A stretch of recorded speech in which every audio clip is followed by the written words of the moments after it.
Hello everyone, very very good hello evening जी। दोस्तों, हाँ जी, राधे राधे। कैसे हो अभी आप लोग? शाम आई के होप हो आप रहे लोग हैं, अच्छे होंगे। साढ़े मैं भी छः बज अच्छी रहे हूँ। हैं। मैं तो पी ये रही तो हूँ मेरा चाय और कर रही हूँ दूसरा आवाज़ है। कुछ बातें मेरा आपके पहला साथ। आवाज़ मतलब ये हाँ, आज वीडियो के इसलिए साथ सुकून से बैठी हुई साउंड हूँ है, खुद को क्योंकि सुनिए। रात का तो ऐसे खाना ही नहीं बनाना कान है। में नीचे पार्टी है, डाल बर्थडे के सुन पार्टी है, तो लीजिए। वहाँ जाना है। तो मैं सोची थोड़ी सी आप लोगों से बातें कर लूँ सुकून से बैठ के चाय पीते पीते।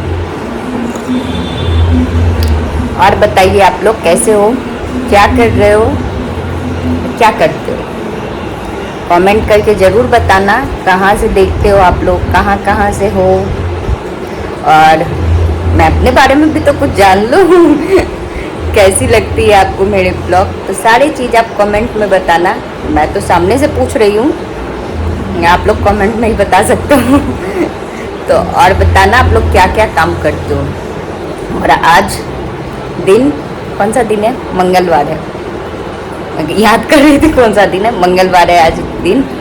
और आज कोई काम है नहीं, बेटा नीचे खेलने गया हुआ है, हस्बैंड गिफ्ट लाने गए हुए हैं और बेटी सो रही है। मैं पी रही हूँ चाय। आइए आप लोग भी चाय पीजिए, मज़े लीजिए चाय के। और हाँ, एक दो कमेंट आ रहा था कि आप कहाँ से हो, कौन से सिटी में रहते हो। तो मैं बता दूँ, मैं प्रॉपर बिहार से हूँ पर अभी गुजरात के बड़ौदा सिटी में रहती हूँ। और मेरे दो बच्चे हैं, एक बेटा और एक बेटी है। बेटा बड़ा है, बेटी छोटी है। और हाँ जी, मैं एक हाउस वाइफ हूँ। और क्या क्वेश्चन था? क्वेश्चन भी याद करना पड़ जाता है कभी कभी। तो आई होप आप लोग समझ गए होंगे। और मैं अपना इंस्टाग्राम आईडी जो है वो ऐड कर दी हूँ यूट्यूब से, तो आप लोग वहाँ भी जाके फॉलो कर सकते हो, देख सकते हो। और हाँ, ये फ्लैट मेरा खुद का है, मतलब मेरे हस्बैंड का है, मेरा ही हुआ। सिर्फ बोला जाता है ना कि हस्बैंड की चीज़ जो हस्बैंड का है वो वाइफ का है, तो मेरा ही है और छोड़ो, और याद आया तो फिर बताऊंगी कि क्या क्या बातें हुई थी। फिलहाल तो अभी रेडी होना है क्योंकि 7:30 बजे से पार्टी है। पहले मैं चाय पी लूँ, और अभी अंधेरा नहीं हुआ है, अभी बहुत टाइम है अंधेरा होने में। उसके बाद रेडी हूँ। रेडी में ज़्यादा कुछ नहीं।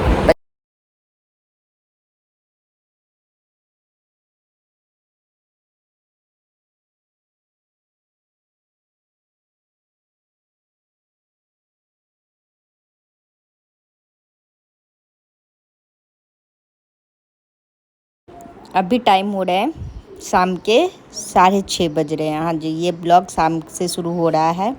और आज मुझे खाना नहीं बनाना है क्योंकि नीचे है बर्थडे पार्टी। तो मैं जल्दी जल्दी अपने कपड़े उठा रही हूँ, और कपड़े बहुत सारे डले हुए थे तो सबको निकाल लूँगी क्योंकि धूप बहुत तेज़ था तो सूख गए थे सारे। और छोड़ दूँगी तो रात में मेरे काम बढ़ जाएंगे। शायद से फोल्ड तो आज नहीं होंगे, पर हाँ निकाल ली। और ये देखिए कपड़ों का ढेर। मैं उसके बाद चली गई थी पार्टी में, और पार्टी में बहुत इंजॉय की क्योंकि डिनर भी सबका वहीं था। बहुत सारे लोग आए हुए थे, था बच्चे का बर्थडे पार्टी, तो सारे बच्चों को लेके जाना था। बच्चे मम्मी पापा सब जाने थे। और ये मेरे नीचे रहती है सेकेंड फ्लोर पे, उनकी मतलब उनका बेटा का बर्थडे था। तो पहले बर्थडे पार्टी इंजॉय की, बाद में खाना इंजॉय की। और कुछ इस तरीके से हम लोग के मतलब पार्किंग एरिया, ये पार्किंग एरिया में डेकोरेशन करके और वहीं सेलिब्रेट किया गया। क्योंकि जब छोटे बच्चों का बर्थडे रहता है ना, तो उतना इंजॉय नहीं कर सकते हो आप। बच्चे कभी चिड़चिड़े हो जाए, कभी रोते हैं, तो बहुत सारी चीज़ें हो जाती है। तो ये है सिर्फ मेरे विंग के, मतलब बस 20 फ्लैट के बच्चे हैं यहाँ। बाकी ऐसे बहुत सारे विंग हैं, लेकिन ये सिर्फ मेरे विंग के ही थे। तो विंग वाइज जिसके विंग के बच्चों का बर्थडे पार्टी रहता है, उस विंग के लोगों को इनवाइट किया जाता है। तो इन्जॉयमेंट अलग लेवल की होती है। थोड़े से ऐसे कल्चर से ना, हाँ जाके खा लो। ऐसे माहौल से होता क्या है, एक दूसरे से आप घुल मिल जाते हो, एक दूसरे को पहचान लेते हो। बच्चे का भी अटैचमेंट हो जाता है क्योंकि बाहर का माहौल ऐसा है कि आप रिलेशनशिप क्या होता है ये बच्चों को पता ही नहीं रहता है। बड़े क्या होते हैं, लोगों के साथ शेयरिंग करने का, ये सब चीज़ें बच्चों में नहीं आती है। शेयर नहीं करते हैं चीज़ें, या फिर कौन क्या बोल रहा है, क्या सोच रहा है, कुछ नहीं। और ये नेक्स्ट डे सुबह के ब्लॉग हैं। सुबह के बज रहे हैं 4 और मेरी आंखें बिल्कुल नहीं खुल रही थी, क्योंकि 11 बजे तो पार्टी से ही आई। उसके बाद सोते सोते 12:30-1 बज गए थे, और ये 4 बजे सुबह है। मैं जैसे तैसे करके अपनी आंखें खोल रही हूँ, क्योंकि मुझे बनाने हैं हस्बैंड के लिए लंच। तो जब तक मैं लंच की तैयारी करूँगी, कुछ तैयारी मैं रात में ही उधर से आने के बाद कर दी थी। जैसे कि मुझे काटनी थी टिंडी, तो इसको काट के मैं रात में ही रख दी थी, क्योंकि सुबह इसको काटने बैठती तो ऐसे तो 4 बजे जगने पड़ते, और पता चलता 3:30 बजे ही मुझे उठना पड़ा। इसलिए मैं कुछ तैयारियां ऐसी होती है जो रात में करके रख देती हूँ, तो मैं सुबह के काम बहुत ही हल्के हो जाते हैं। जैसे सब्जी जो चॉप करना है, चॉपिंग वाला काम करके रख देती हूँ। बर्तन, जिस बर्तन को मुझे सुबह यूज करना है वो निकाल के रख देती हूँ। तो छोटे छोटे चीज़ें, बोलने के लिए छोटी छोटी चीज़ें, पर सच पूछिए तो अगर रात में आप ये छोटी छोटी चीज़ें ही नहीं करके सोइएगा ना, तो आपको बहुत ही आलस आएगा। जैसे सुबह अगर कोई 4 बजे आपको बोले लहसुन छील लो या भिंडी काटने बैठ जाओ, तो आप सोच सकते हो कि कैसा लगेगा। तो बस वही चीज़ है, तो मैं यहाँ चढ़ा दूँगी। और अभी सच पूछिए तो उठने के बाद थोड़ा सा मतलब इतना भी टाइम नहीं रहता है कि बैठ के मैं रिलैक्स हूँ, आँखें अपनी अच्छे से खोलूँ, क्योंकि 5 बजे तो वो ड्यूटी निकल जाते हैं। तो 1 घंटे में मुझे उनका बैग पैक करना, खाना बनाना, लंच मतलब पैकिंग करना, और साथ में झाड़ू लगाना, तो सारा चीज़ इतना ही टाइम में मुझे 1 घंटे में निपटाने रहते हैं। तो मैं कोशिश करती हूँ जिस दिन उनका फर्स्ट शिफ्ट रहता है, मैं रात में तैयारियाँ करके रख दूँ, ताकि सुबह मैं जल्दी जल्दी सारे काम टाइम पे कर पाऊँ। और टाइम पे काम करने का सबसे अच्छा तरीका है कि आप टाइम से थोड़ा पहले उठो। हाँ जी, क्योंकि खाना बनाने में किसी को भी 1 घंटा नहीं लगता, हार्डली 40 मिनट में रोटी भुजिया और मतलब रोटी सब्जी और सूजी का हलवा बन गया था।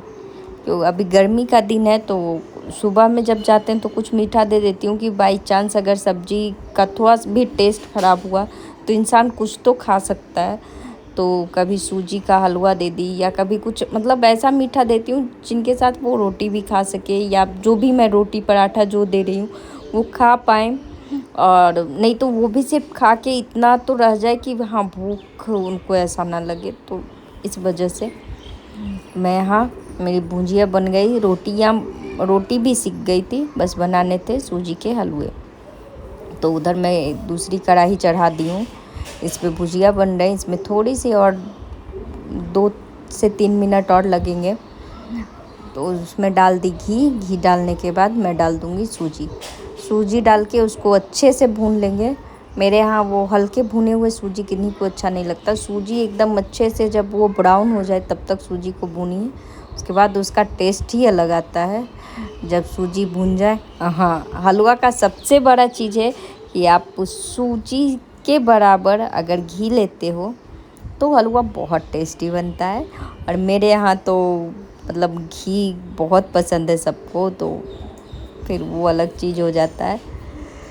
यहाँ मेरा सूजी का हलवा भून रहा है। जब ये भून जाए, अब ये ब्राउन हो गया, मैं इसमें डाल दूँगी पानी, और सूजी से 2 गुना ज़्यादा पानी उसमें डलता है। बहुत तो 1-2 कमेंट ये भी आ रहे थे कि सूजी आप जब हलवा बनाते हो तो उसमें पानी कितना डालते हो, मेरे टाइट हो जाते हैं कोई कुछ।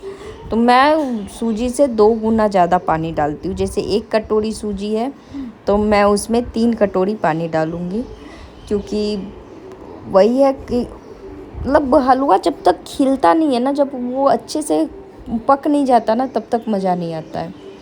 मैं यहाँ इसको थोड़ी देर पकाऊंगी। जब इसके पानी हल्के से सूख जाएंगे तब इसमें चीनी डाल दूंगी। आप मीठा अगर सूजी में पहले से डाल दोगे तो हलवा जो है वो एकदम सॉफ्ट नहीं बनेगा, वो थोड़ी सी सूजी कड़क रह जाते हैं। लोग, दादी बोलती थी मेरी कि मीठा डालने के बाद चीज़ें मतलब कुक नहीं, पकती नहीं हैं।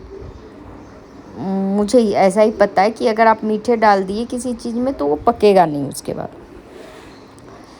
तो चलिए यहाँ फटाफट मैं लंच भी पैक कर लूँ। और ऑलमोस्ट मेरे सारे काम हो गए थे। अब कुकटॉप को मैं अच्छे से क्लीन कर दूँगी। मेरा ये